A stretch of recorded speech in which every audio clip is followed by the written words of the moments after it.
اللہ کے نبی کے جتنے صحابہ ہیں وہ سارے ہی مقدس ہیں، سارے ہی مبارک ہیں، سارے ہی اللہ کے ہاں مقبول ہیں، سبھی کا اللہ کے ہاں بہت بڑا درجہ ہے۔ اللہ تعالیٰ نے قرآن پاک کے اندر نبی اکرم صلی اللہ علیہ وسلم کے سارے صحابہ کو جنت کی بشارت دی ہے۔ اللہ تعالیٰ فرماتے ہیں لا يستوی منکم من انفق من قبل الفتح وقاتل اولئک اعظم درجة من الذین انفقوا من بعد وقاتلوا وکلا وعد اللہ الحسنى۔ اللہ فرماتے ہیں فتح مکہ سے پہلے جو مسلمان ہوئے ان کا درجہ اونچا ہے، اور فتح مکہ کے بعد جو مسلمان ہوئے ان کا درجہ ان سے نیچا ہے، لیکن جنتی سارے کے سارے ہیں۔ ہمارے نبی کے سارے صحابہ جنتی ہیں، اور یہ واحد جماعت ہے صحابہ کی جماعت، واحد جماعت ہے صحابہ کی جماعت، واحد جماعت ہے کہ مرنے سے پہلے اللہ پاک نے ان کو بشارت دی کہ میں تم سے راضی ہوں۔ یہ واحد جماعت ہے انبیاء کے بعد جن کو اللہ نے مرنے سے پہلے ہی بشارت دے دی میں تم سے راضی ہوں۔ اس کا تو پتہ کسی کو بھی نہیں چل سکتا کہ اللہ راضی ہے یا ناراض ہے۔ بہت سے بڑے پرہیزگار اور دیندار مرنے سے پہلے ایمان ہی سے محروم ہو جاتے ہیں۔ لوگ سمجھتے ہیں بڑا نیک تھا اور مرنے کے بعد پکڑے جاتے ہیں، لیکن صحابہ وہ مقدس جماعت ہے، وہ مقدس جماعت ہے، وہ مبارک جماعت ہے کہ جن کو اللہ نے مرنے سے پہلے ہی کہہ دیا لقد رضی اللہ عن المؤمنین اذ یبایعونک تحت الشجرہ۔ میرے نبی درخت کے نیچے کھڑے ہو کر تیرے جن صحابہ نے تیرے ہاتھ پہ ہاتھ رکھ کر بیعت کی ان کو بتاؤ میں ان سب سے راضی ہو گیا ہوں۔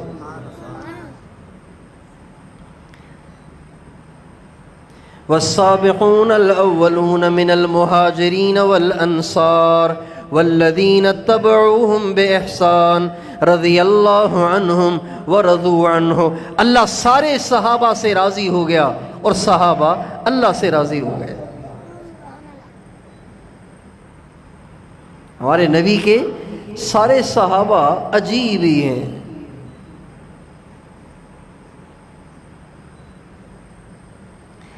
لیکن سارے صحابہ میں سب سے افضل صحابہ چار ہیں۔ سب سے افضل کتنے ہیں؟ چار۔ ایک نمبر سیدنا صدیق اکبر ابو بکر صدیق، دوسرے نمبر پر سیدنا فاروق اعظم عمر بن الخطاب رضی اللہ عنہ، تیسرے نمبر پر سیدنا عثمان بن عفان ذو النورین رضی اللہ تعالی عنہ، چوتھے نمبر پر سیدنا علی المرتضی کرم اللہ وجہہ رضی اللہ تعالی عنہ۔ یہ چار صحابہ سارے صحابہ سے افضل ہیں۔ پھر ان چار میں سے بعض میں کچھ خصوصیات ہیں، بعض میں کچھ خصوصیات ہیں جو اوروں میں نہیں ہیں، بعض میں ایسی خصوصیات ہیں جو اوروں میں نہیں ہیں۔ حضرت علی میں کچھ ایسی خصوصیات ہیں جو نہ حضرت ابو بکر میں ہیں، نہ حضرت عمر میں ہیں، نہ حضرت عثمان میں ہیں۔ حضرت عثمان میں کچھ خصوصیات ایسی ہیں جو نہ حضرت ابو بکر میں ہیں، نہ حضرت عمر میں ہیں، نہ حضرت علی میں ہیں، اور حضرت عمر میں کچھ خصوصیات ایسی ہیں جو نہ حضرت ابو بکر میں ہیں، نہ حضرت عثمان میں ہیں، نہ حضرت علی میں ہیں۔ ان خصوصیات میں سے ایک خصوصیت یہ ہے کہ سارے صحابہ مرید ہیں، حضرت عمر حضور کی مراد ہیں۔ ایک مرید ہوتا ہے نا، ایک مرید ہوتا ہے، ایک مراد ہوتا ہے۔ مرید وہ ہوتا ہے جو خود طالب ہے، محتاج ہے، طلبگار ہے، طالب علم ہے، طالب ہے، محتاج ہے، پیاسا ہے، محبت کرنے والا ہے۔ اور ایک مراد ہوتا ہے، مراد وہ ہوتا ہے جو خود تو نہیں چاہ رہا لیکن اس کو چاہا جا رہا ہے۔ مراد اسے کہتے ہیں جو خود تو نہیں چاہ رہا اسے چاہا جا رہا ہے۔ حضرت عمر خود تو اسلام لانا نہیں چاہتے تھے، خود تو حضور کی غلامی میں آنا نہیں چاہتے تھے، وہ تو تلوار لے کر نکلے تھے ہمارے نبی کو شہید کرنے کے لیے، لیکن حضور کی دعا جو عرش سے ٹکرائی تو حضرت عمر بجائے قاتل بننے کے حضور کی مراد بن گئے۔ ہمارے نبی نے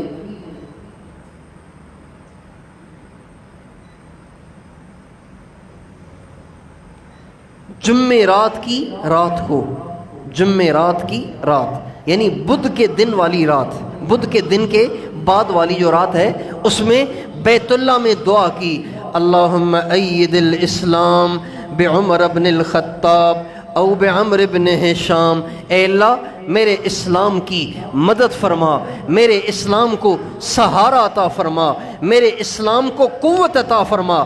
دو شخصوں میں سے کسی ایک شخص کے ذریعے، یا تو عمر کو اسلام دے دے یا ابو جہل کو اسلام دے دے۔ پھر آپ نے فرمایا اے اللہ میری رائے یہ ہے کہ عمر کو دے دے۔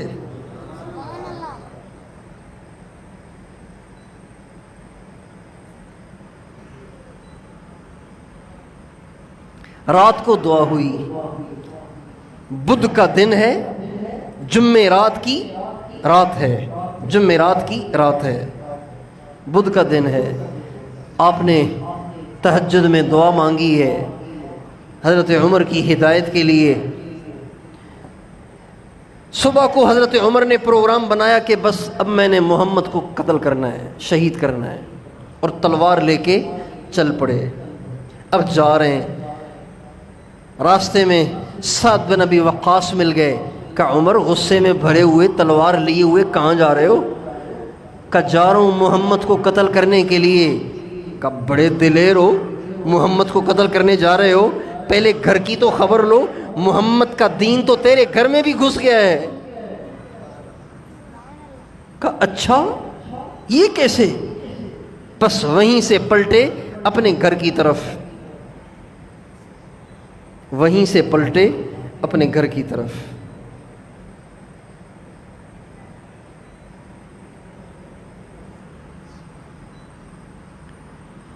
تو حضرت عمر کی جو بہن تھی اس کا نام تھا فاطمہ بنت خطاب، حضرت فاطمہ۔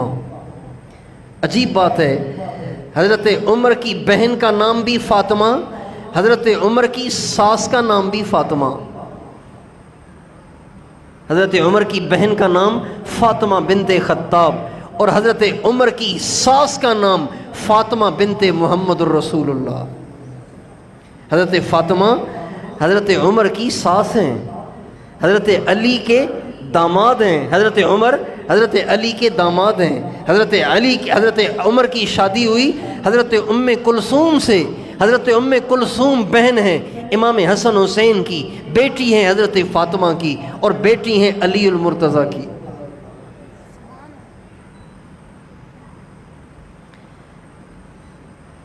تو آئے اپنی بہن کے گھر، تو ان کی جو بہن حضرت فاطمہ تھیں اور ان کے بہنوئی، یہ دونوں مسلمان ہو گئے تھے۔ ایک صحابی رسول ان کو قرآن پڑھانے روزانہ گھر میں آیا کرتے تھے۔ حضرت عمر آئے، آ کے زور سے دروازہ کھٹکھٹایا۔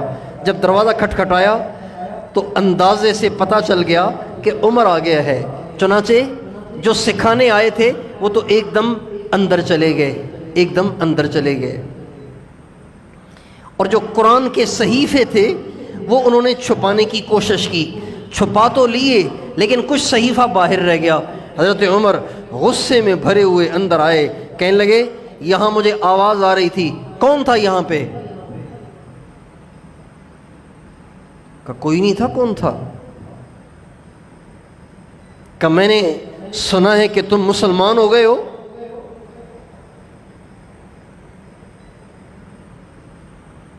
تو حضرت عمر کی جو بہن تھی، خون تو وہی تھا نا، جذبات تو وہی تھے، دلیری تو وہی تھی، جوش اور جذبہ تو وہی تھا۔ کہنے لگی اگر حق ہو تو پھر،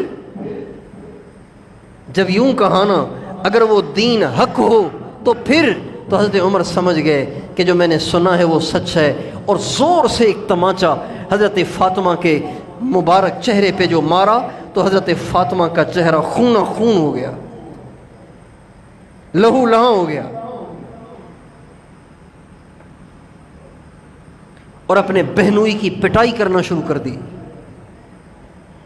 لیکن جب اپنی بہن کے چہرے کو خون آلود دیکھا تو کچھ شرم سی آ گئی، حیا سی آ گئی،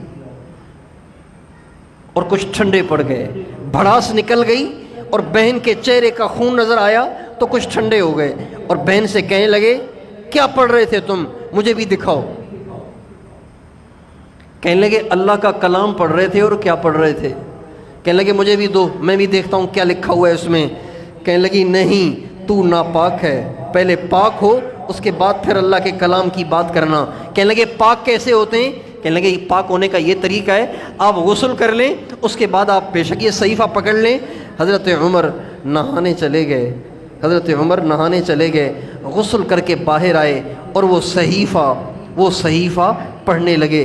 اللہ کی شان، وہ سورہ طٰہٰ کی آیات تھیں۔ طٰہٰ ما انزلنا علیک القرآن لتشقى تذکرۃ لمن یخشی تنزیلا ممن خلق الارض والسماوات العلی الرحمن علی العرش استوى له ما في السماوات وما في الارض وما بینہما وما تحت الثری۔ ساری اللہ کی عظمت ہے، اللہ کی کبریائی ہے، اللہ کی بڑائی ہے۔ جب یہ آیات سنی تو رونے لگ گئے، اپنی بہن سے کہنے لگے محمد ابھی کہاں ہوں گے؟ کہ ارکم کے گھر میں ہوں گے، کہ مجھے بھی لے چلو۔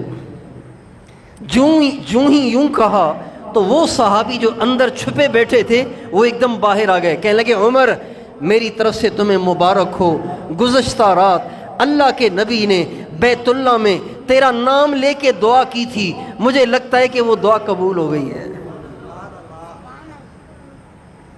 حضرت عمر چلے ہمارے نبی کی طرف، آپ دار ارکم میں ٹھہرے ہوئے تھے۔ جو ہی حضرت عمر دروازے میں انٹر ہوئے نا، دروازے میں داخل ہوئے تو سب صحابہ نے کہا حضور اللہ کا دشمن آ گیا، پکڑ لیں اس کو۔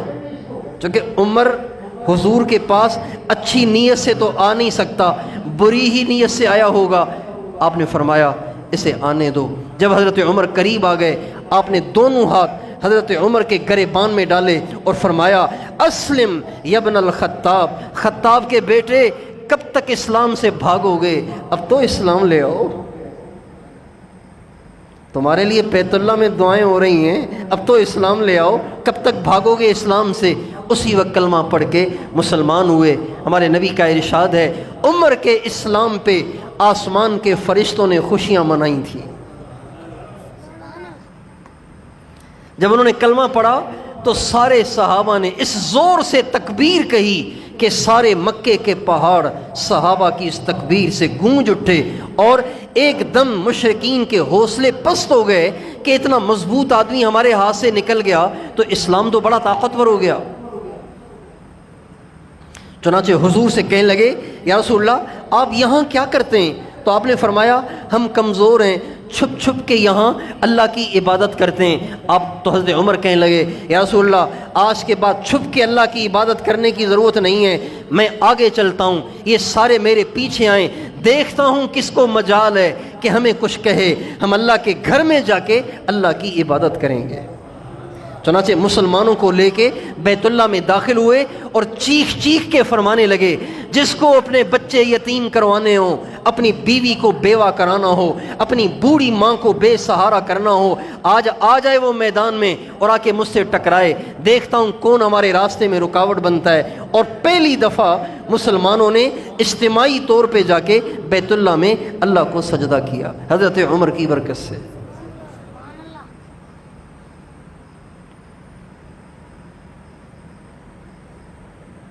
حضرت عمر حضور کی مراد ہیں، حضور کے مانگے ہوئے ہیں۔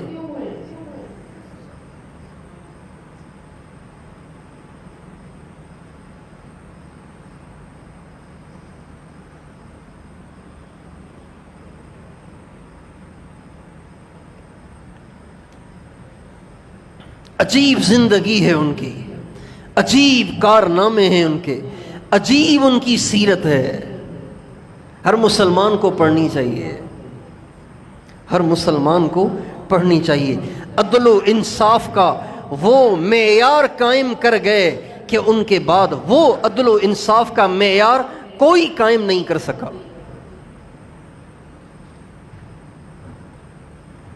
حضرت علی المرتضیٰ رضی اللہ تعالیٰ عنہ اپنے دور خلافت میں ایک دعا کیا کرتے تھے. آپ نے پتہ نہیں پہلے کبھی سنی ہوگی، بظاہر میرا خیال ہے نہیں سنی ہوگی. حضرت علی اپنے دور خلافت میں ایک دعا کرتے تھے، اللہم اصلحنی کما اصلحت الشیخین، اے اللہ میری ایسے اصلاح فرما جیسے تو نے ابو بکر اور عمر کی اصلاح کی. جیسے ان کو چلایا نا تم نے، مجھے بھی ایسے چلا.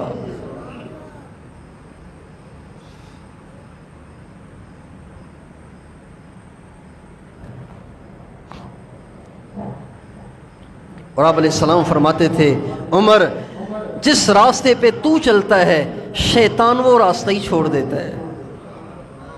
جس راستے پہ تو چلتا ہے شیطان اس راستے کو ہی چھوڑ دیتا ہے. چنانچہ اس حدیث کے حوالے سے مشائخ نے ایک مجرب عمل بتایا ہے.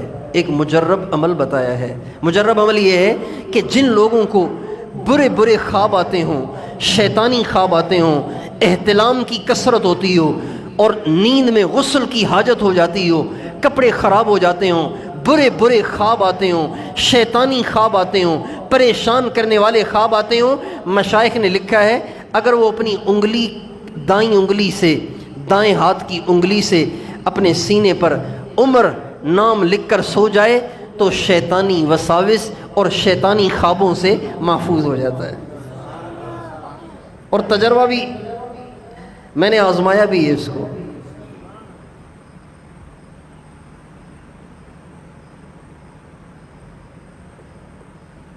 سینے پہ لکھو عمر اور چپ کر کے سو جاؤ.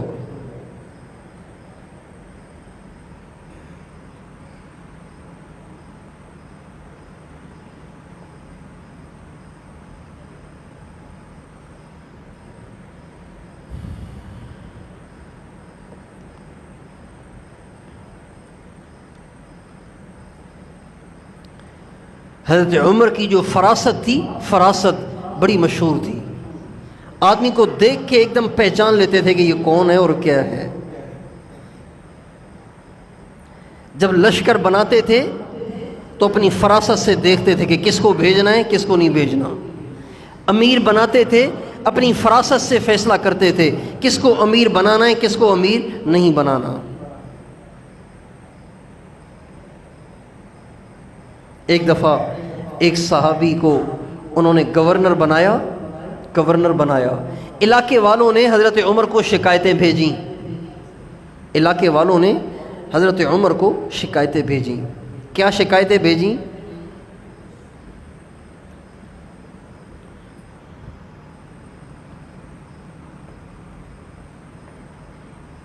شکایتیں یہ بھیجیں کہ حضرت آپ نے جس کو ہمارے پاس امیر بنا کے بھیجا ہے یہ صرف دن دن کو ہمارے مسائل سنتا ہے، رات کو کوئی مسئلہ لے کے جائے تو باہر ہی نہیں آتا. آپ اس کو سمجھائیں، ضرورت مند تو دن کو بھی آئے گا رات کو بھی آئے گا. ایک شکایت تو یہ پہنچائی. دوسری شکایت یہ پہنچائی کہ یہ جمعے کے دن تو نکلتا ہی نہیں ہے. جمعے کے دن جو دربار لگانا چاہیے، لوگوں کے مسائل کو سننا چاہیے، جمعے کے دن دربار ہی نہیں لگاتا.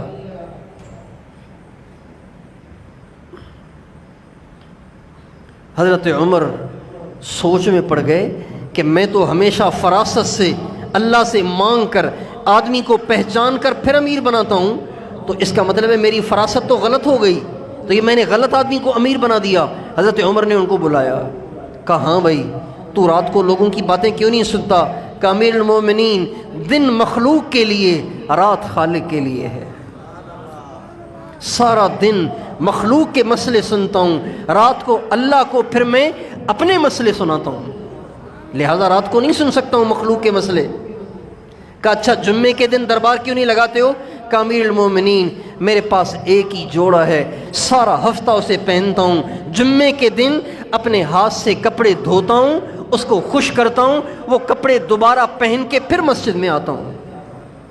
حضرت عمر کہنے لگے اللہ کا شکر ہے کہ اللہ نے میری فراست کو غلط نہیں کیا.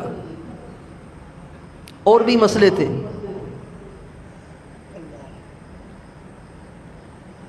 اور اللہ پاک ان کی زبان سے کئی دفعہ ایسی بات کہلواتے تھے جو بعد میں قرآن بن کر اتر جاتی تھی. کئی باتیں.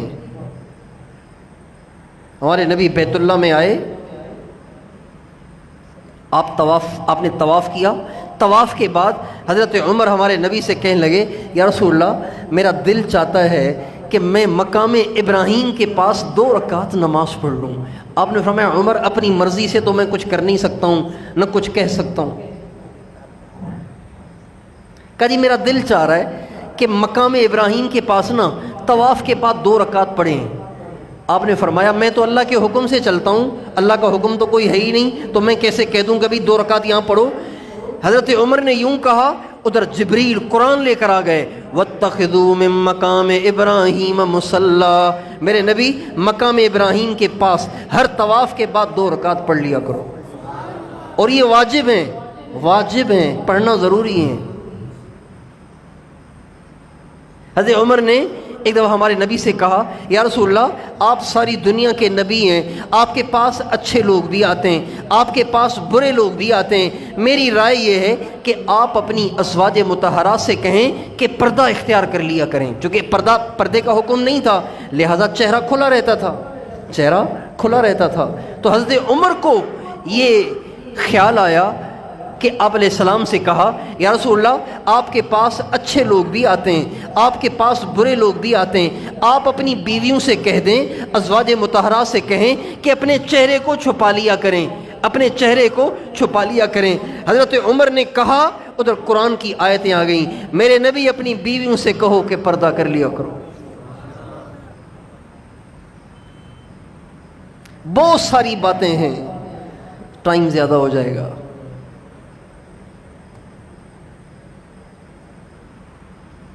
اسلام کے لیے وہ ایک بہت بڑی نعمت ہے. اللہ نے ان کے ذریعے سے اسلام کو قوت بخشی، آدھی دنیا میں ان کے ذریعے سے اسلام پھیلا. 22 لاکھ مربع میل میں انہوں نے اسلام پھیلایا. شام سارے کا سارا انہی کے ذریعے اسلام میں آیا. عراق، شام سے مراد صرف سیریا نہیں ہے، شام سے مراد شام بھی ہے، لبنان بھی ہے، لیبیا بھی ہے، اور شام سے مراد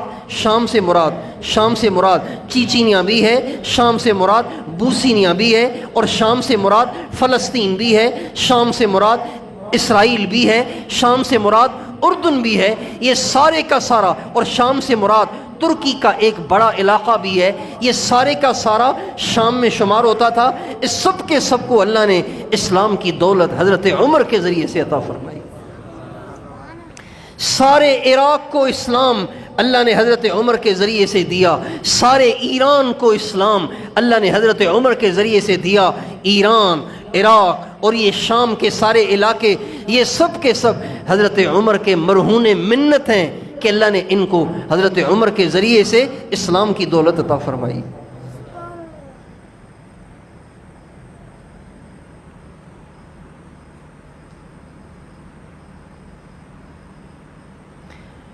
اور حضرت عمر کو شہادت کا بڑا شوق تھا، شہادت کا، یعنی ان کی یہ خواہش تھی کہ میں اللہ کے نام پہ ذبح ہو جاؤں.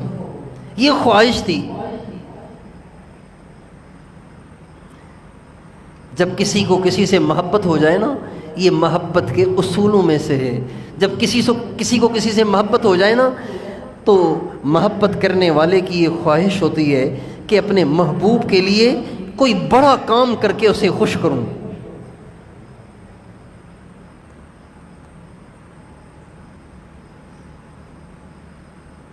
محبت ہوتی ہے نا، تو محبوب کو خوش کرنے کے مواقع تلاش کیے جاتے ہیں. مشکل سے مشکل کام کرنے آسان ہو جاتے ہیں اپنے محبوب کو خوش کرنے کے لیے. حضرت عمر کی خواہش تھی، ایک دعا مانگا کرتے تھے، اللہم ارزقنی شہادتا فی سبیلک وجعل موتی ببلد حبیبک. اے اللہ میں تیرے راستے کی شہادت چاہتا ہوں، لیکن باہر کہیں نہیں، تیرے محبوب کے مدینے میں مرنا چاہتا ہوں. عجیب دعا. تو صحابہ پوچھتے تھے عمر یہ آپ کیسی دعا کر رہے ہیں؟ شہادت بھی مانگ رہے ہیں اور مدینے میں بھی مرنا مانگ رہے ہیں. بھائی مدینے میں آپ کو کون شہید کرے گا؟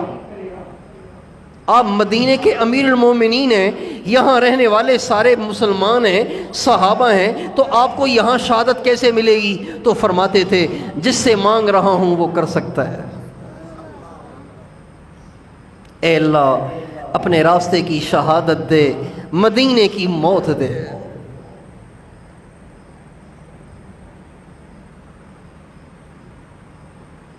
چنانچہ 27 ذی الحجہ فجر کی نماز مسجد نبوی میں محراب میں امام بن کے پڑھا رہے تھے. اچھا اس سے پہلے یہ ہوا، حضرت مغیرہ ابن شعبہ ہمارے نبی کے ایک صحابی ہیں، ان کا ایک غلام تھا، اس کا نام تھا ابو لولو فیروز. ابو لولو اس کی کنیت تھی، فیروز اس کا نام تھا. اور یہ اصل میں مجوسی تھا، آگ کا پجاری تھا، آگ کا پجاری تھا، مجوسی تھا، غلام تھا. حضرت مغیرہ بن شعبہ کے پاس غلام تھا، ان کا زر خرید غلام تھا. حضرت مغیرہ بن شعبہ نے اس کو اس کا پابند بنایا ہوا تھا کہ تم مزدوری کرتے رہو، کام کاج کرتے رہو، روزانہ 2 درہم مجھے دے دیا کرو. 2 درہم بہت تھوڑی رقم ہے، 2 درہم مجھے دے دیا کرو. چنانچہ وہ سارا دن اپنا کام کاج کرتا تھا، 2 درہم رات کو لا کے حضرت مغیرہ بن شعبہ کو دے دیا کرتا تھا. حضرت مغیرہ بن شعبہ نے حضرت عمر سے پوچھا کہ حضرت امیر المومنین میرے ذہن میں آ رہا ہے کہ یہ جو میرا غلام ہے نا، یہ بڑھئی بھی ہے، بڑھئی یعنی لکڑی کا کام کرنے والا، جس کو ہم واڈھا کہتے ہیں، واڈھا ترخان بھی کہتے ہیں، بڑھئی بھی کہتے ہیں، اردو میں، سندھی میں واڈھا کہتے ہیں، واڈھا. تو حضرت مغیرہ بن شعبہ نے حضرت عمر سے کہا کہ حضرت میری رائے یہ ہے کہ میں غلام سے جو 2 درہم روزانہ کا لے رہا ہوں، تو یہ تو واڈھا ہے، کاریگر آدمی ہے، بہت کچھ کما سکتا ہے اگر کام کرے تو اس کو میں بجائے 2 درہم روزانہ کے لینے کے ماہانہ 100 درہم لے لیا کروں. یعنی پہلے لیتے تھے 60، 40 درہم بڑھا دیے. حضرت عمر نے کہا ٹھیک ہے. حضرت عمر نے جب یہ سنا کہ یہ لکڑی کا کام بہت اچھا کرتا ہے اور اس کو ایک چکی بھی بنانا آتی ہے، چکی، ایک چکی ہوا پہ چلنے والی ہوائی چکی بھی بنانا اس کو اچھی آتی ہے، تو ایسے ہی ملاقات ہو گئی ابو لولو فیروز سے حضرت عمر کی. حضرت عمر نے فرمایا بھئی میں نے سنا ہے کہ تم لکڑی کا کام بڑا اچھا کرتے ہو اور ہوائی چکی بھی بنانا جانتے ہو. تو اس کو تو غصہ تھا کہ حضرت عمر سے پوچھ کے مغیرہ نے میرے 40 درہم بڑھا دیے، اب مجھے 40 درہم زیادہ دینے پڑیں گے اور محنت زیادہ کرنی پڑے گی. تو اس کو اس کا غصہ تھا. حضرت عمر سے غصے میں کہنے لگا جی مجھے بڑی اچھی چکی بنانا آتی ہے اور تیرے لیے ایسی چکی بناؤں گا کہ مشرق اور مغرب میں اس کے تذکرے ہوں گے. حضرت عمر سے کہنے لگا تیرے لیے ایسی چکی بناؤں گا نا کہ مشرق اور مغرب میں اس کے تذکرے ہوں گے. یہ کہہ کے وہ چلا گیا. حضرت عمر نے آس پاس والوں سے کہا تمہیں پتہ ہے یہ کیا کہہ کے گیا ہے؟ کہا نہیں، کہا یہ مجھے قتل کی دھمکی دے کے گیا ہے. چنانچہ حضرت عمر اگلے دن فجر کی نماز میں کھڑے تھے، وہ صفوں کو چیرتا ہوا آگے بڑھا اور حضرت عمر کے جسم اطہر پہ 6 وار کیے خنجر کے، 6 وار، ٹھا ٹھا ٹھا 6 وار کیے یا 9 وار کیے، اور 1 وار جو کیا وہ ناف کے نیچے کیا جس سے آنتیں کٹ گئیں اور حضرت عمر ایک دم گر گئے. لیکن حضرت عمر نے گرتے حضرت عمر کے بالکل پیچھے حضرت عبد الرحمن بن عوف کھڑے ہوئے تھے نماز میں. حضرت عمر نے گرتے ان کو ہاتھ مارا، انہوں نے آ کے نماز پوری کرائی. اچھا فیروز جب بھاگا صحابہ نے اس کو پکڑنا چاہا تو اس نے 13 دوسرے صحابہ پہ وار کیے جن میں سے 6 کو شہید کر دیا. آخری صفوں میں حضرت عبداللہ ابن عوف کھڑے ہوئے تھے. انہوں نے اپنا کمبل اتار کے اس کے اوپر جو ڈالا پکڑنے کے لیے، تو اس نے اپنے ہی خنجر سے اپنے آپ کو قتل کر دیا اور خودکشی کر کے ہمیشہ کے لیے جہنم کا ایندھن بن گیا.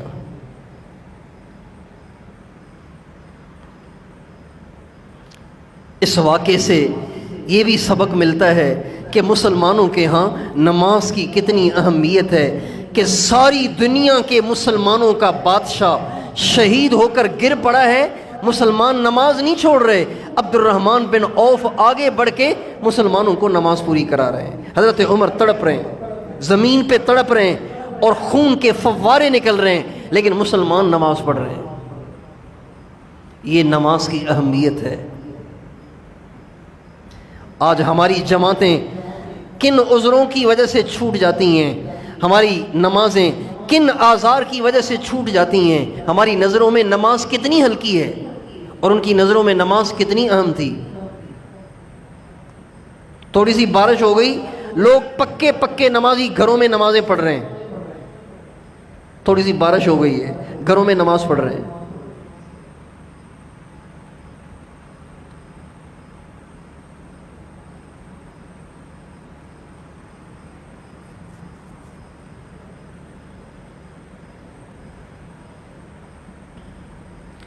حضرت عمر کو اٹھا کر گھر لایا گیا. 4 دن دنیا میں رہے.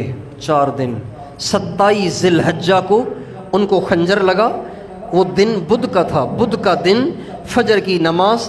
27 ذی الحجہ، 1 محرم حضرت عمر کا انتقال ہوا اور وہ شہید ہوئے اور وہ دنیا سے رخصت ہوئے. ان 3 دن کے اندر کبھی ہوش میں آتے، کبھی بے ہوش ہو جاتے، کبھی ہوش میں آتے، کبھی بے ہوش ہو جاتے. جب نماز کا وقت ہوتا تو حضرت عمر کو ہوشیار کیا جاتا، امیر المومنین نماز کا وقت ہے. وہ اسی حالت میں کہتے ہاں لا سہم فی الاسلام لمن لا صلاۃ لہ، جو نماز نہ پڑھے اسلام میں اس کا کوئی حصہ نہیں. اور نماز پڑھتے تھے.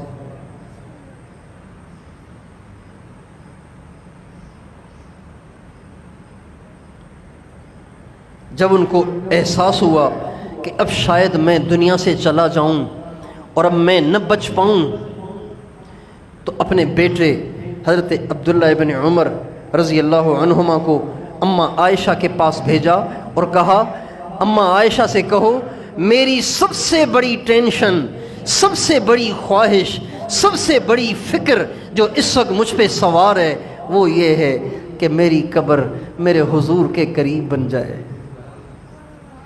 چونکہ وہ جگہ حضرت اماں عائشہ کی تھی، حضرت عائشہ کا اپنا گھر تھا.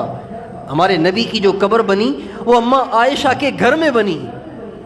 چونکہ حدیث میں آتا ہے نبی کا جہاں انتقال ہو وہیں نبی کو دفن کیا جائے. یہ ہمارے نبی کا ارشاد ہے. تو اماں عائشہ کے گھر میں انتقال ہوا تو جہاں انتقال ہوا وہیں ہمارے نبی کی قبر بنی. اور پھر ہمارے نبی کے بعد حضرت ابوبکر صدیق کی قبر بنی کہ وہ بیٹی کا گھر تھا، ان کی بیٹی کا گھر تھا. اب ہمارے نبی کا گھر اتنا چھوٹا ہے کہ اس میں قبریں 3 ہی بن سکتی ہیں، 4 نہیں بن سکتی. اتنا چھوٹا گھر ہے. حضرت عبداللہ ابن عمر رضی اللہ عنہما کو جب حضرت عمر نے بھیجا تو فرمایا، بیٹا اماں عائشہ سے یہ نہ کہنا کہ امیر المومنین کہہ رہے ہیں، بلکہ کہنا خطاب کا بیٹا عمر درخواست کرتا ہے کہ مجھے سب سے بڑی اس وقت فکر اس بات کی ہے کہ میں ساری زندگی حضور کے ساتھ رہا، دل کی خواہش ہے کہ قبر بھی حضور کے ساتھ بن جائے. جب حضرت عبداللہ ابن عمر یہ پیغام لے کر اماں عائشہ کے پاس آئے تو اماں عائشہ کہنے لگیں، عمر نے مجھے پیغام بھیجا ہے، ورنہ میں نے تو یہ سوچ رکھا تھا کہ میرا گھر ہے، ایک طرف میرے خاوند لیٹے ہوئے ہیں یعنی اللہ کے نبی، ایک طرف میرے ابا لیٹے ہوئے ہیں، ایک طرف میری قبر بن جائے گی، ایک طرف میری قبر بن جائے گی. تو میں نے تو یہ سوچا تھا کہ یہاں میں دفن ہو جاؤں گی، لیکن عمر کی خواہش ہے تو عمر کی خواہش میری چاہت سے مقدم ہے. عمر زیادہ حقدار ہے یہاں دفن ہونے کا مجھ سے بھی. چنانچہ حضرت اماں عائشہ نے اجازت دے دی. حضرت عبداللہ ابن عمر نے آ کے حضرت عمر کو یہ خوشخبری سنائی تو حضرت عمر کہنے لگے اللہ کا شکر ہے میری آخری خواہش اور میری آخری تمنا اور میری آخری پریشانی اللہ نے دور کر دی۔ پھر فرمایا بیٹا جب میرا انتقال ہو جائے نا، جب میرا انتقال ہو جائے تو سیدھا میری لاش کو نہ لے کے جانا، بلکہ میری لاش کو لے جا کے دروازے پہ رکھ لینا اور دوبارہ اجازت لے لینا۔ ہو سکتا ہے آج میں امیر المومنین ہوں اور میری ہیبت اور میری عزت کی وجہ سے، میرے ادب کی وجہ سے انہوں نے ہاں کر دی ہو اور میرے انتقال کے بعد وہ اس پہ راضی نہ ہوں، اس لیے میری لاش کو لے جا کے اماں عائشہ کے دروازے پہ رکھ لینا اور دوبارہ اجازت لینا۔ اجازت دے دیں تو اندر دفن کرنا، اجازت نہ دیں تو جنت البقیع میں عام مسلمانوں کے ساتھ دفن کر دینا۔ اس کے بعد جب حضرت عمر کے آخری لمحات شروع ہوئے تو حضرت عمر نے رونا شروع کیا،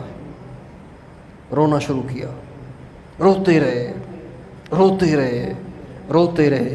حضرت علی کو معلوم ہوا کہ حضرت عمر کی طبیعت بہت زیادہ خراب ہے، تو حضرت علی اپنے بیٹے امام حسن کو لے کے، امام حسن حضرت علی کے ساتھ بالکل ہر وقت ساتھ ہوتے تھے، ان کو لے کے حضرت عمر کی عیادت کے لیے آ گئے۔ جب آئے تو دیکھا کہ عمر کی آنکھوں سے ٹپ ٹپ آنسو گر رہے ہیں اور عمر بے قرار ہو کر آہوزاری کر رہے ہیں۔ حضرت علی نے حضرت عمر جیسے بہادر کو جب روتے ہوئے دیکھا تو حضرت علی نے کہا امیر المومنین آپ رو رہے ہیں؟ کیا آپ موت سے ڈر گئے؟ حضرت عمر نے کہا علی میں موت سے نہیں ڈر رہا بلکہ موت کے بعد آنے والے مراحل سے ڈر رہا ہوں کہ قبر میں کیا ہوگا، قیامت میں کیا ہوگا۔ حضرت علی نے کہا عمر آپ روئیں نہیں، میں نے اللہ کے نبی کی زبان سے اتنی دفعہ سنا کہ اس کی میں گنتی بھی نہ کر سکا۔ کیا دخلت انا و ابو بکر و عمر و خرجت انا و ابو بکر و عمر و اتیت انا و ابو بکر و عمر، آیا میں اور ابو بکر اور عمر، گیا میں ابو بکر اور عمر، نکلا میں ابو بکر اور عمر، یہ میں نے اتنی دفعہ سنا ہے کہ میں اس کی گنتی بھی نہیں کر سکتا۔ پھر فرمایا عمر میں نے اللہ کے نبی سے اپنے ان کانوں سے یہ کہتے ہوئے سنا ہے کہ سیدہ کہول اہل الجنت ابو بکر و عمر، کہ جنت کے ادھیڑ عمر کے لوگوں کے سردار ابو بکر اور عمر ہوں گے۔ یوں کہا نا تو ایک دم حضرت عمر کے چہرے پہ بشاشت آ گئی اور کہنے لگے علی کل قیامت کے دن تو اس بات کی گواہی دے گا کہ اللہ کے نبی نے میرے لیے بشارت دی تھی؟ تو حضرت علی نے اپنا دایاں ہاتھ اٹھا کے اپنے بیٹے امام حسن کے کندھے پہ رکھا اور فرمایا عمر گھبراؤ نہیں، قیامت کے دن میں بھی اس بات کی گواہی دوں گا، میرا یہ بیٹا حسن بھی اس بات کی گواہی دے گا کہ اللہ کے نبی نے آپ کو ادھیڑ عمر کے جنتیوں کا سردار بتایا ہے۔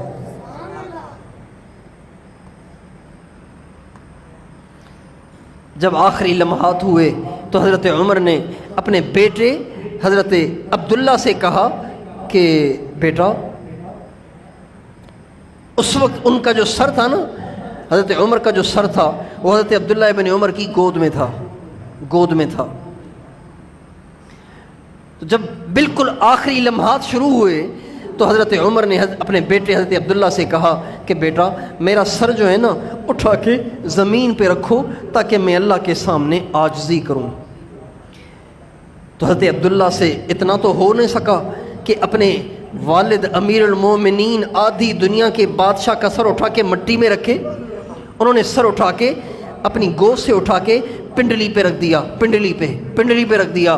جب پنڈلی پہ رکھا تو حضرت عمر نے جھڑک کے کہا کہ بیٹا جلدی سے میرا سر اٹھا کے مٹی میں رکھ۔ حضرت عبداللہ نے آپ کا سر اٹھا کے مٹی میں رکھا۔ حضرت عمر اپنے چہرے کو مٹی میں لوٹ پوٹ کے کرنے لگے اور کہنے لگے ویلی و ویل امی ان لم یغفر لی ربی، برباد ہو گیا میں اور میری ماں اگر آج اللہ نے میری بخشش نہ کی تو۔ یہ کہہ کے رونے لگے اور کہنے لگے اے اللہ میں یہ نہیں کہتا ہوں کہ میری نیکیوں کے بدلے مجھے جنت دے، بس میں یہ کہتا ہوں جو مجھ سے کوتاہیاں ہو گئی ہوں وہ اور میری نیکیاں اس کو ادلا بدلا کر کے برابر کر دے. اگر مجھے بے شک جنت نہ دے لیکن مجھے دوزخ سے نجات عطا فرما. یہ کہہ کر روتے رہے اور اسی طرح روتے روتے ان کا انتقال ہوا.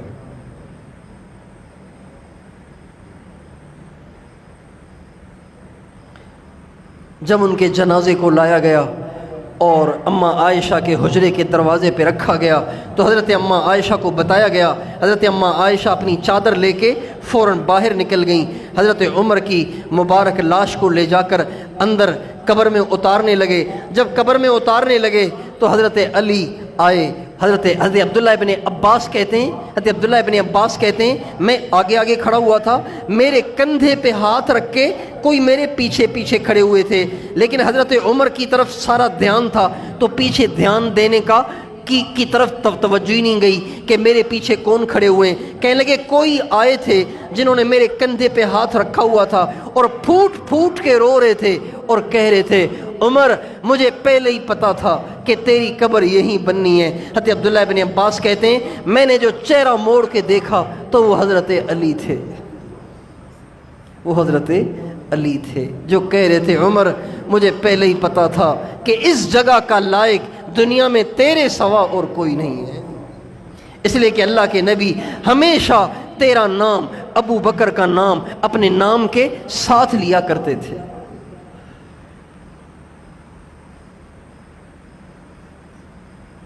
حضرت عمر کی شہادت سے اسلام کو وہ نقصان ہوا جو قیامت تک پورا نہیں ہو سکتا.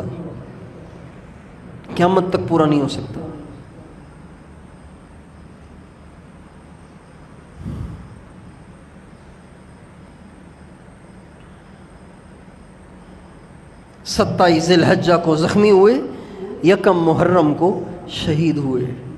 اللہ تعالی ہمیں اپنے اکابر کے نقش قدم پر چلنے کی توفیق عطا فرمائے.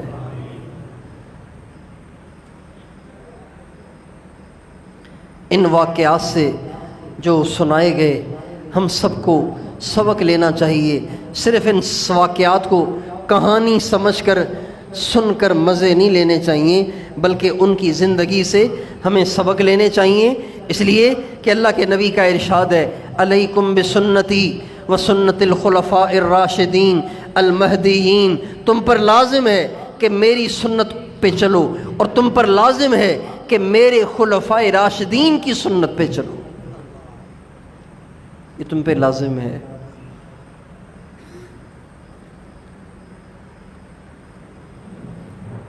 بہت سے لوگ کہتے ہیں کہ جو تراویح ہے نا تراویح یہ حضرت عمر کی سنت ہے, کوئی ضروری نہیں ہے. بہت سے لوگ کہتے ہیں یہ کوئی اتنی ضروری تھوڑی ہے, یہ تو حضرت عمر نے چالو کی تھی.